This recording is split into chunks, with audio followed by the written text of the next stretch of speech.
Hi there, I'm Jack with Sioux Falls Dent Repair. Today I'm working on a 2009 Honda Ridgeline with a really nasty fender dent up on the body line. We're going to go ahead and take this out using Paintless Dent Repair, so stay tuned. Here's a look at the damage on this 2009 Honda Ridgeline fender.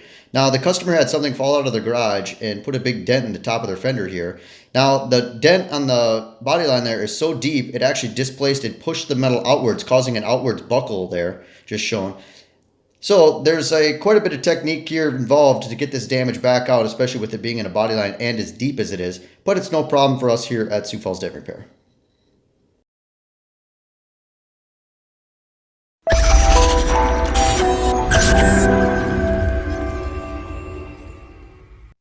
Here's a look at the finished results in this fender. As you can see, we're able to get that body line back out into its original shape without harming the paint finish on this fender.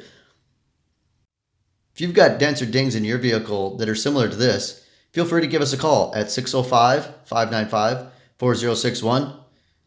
Also, check out our website at SiouxFallsDentRepair.com. We look forward to hearing from you, and thank you for watching.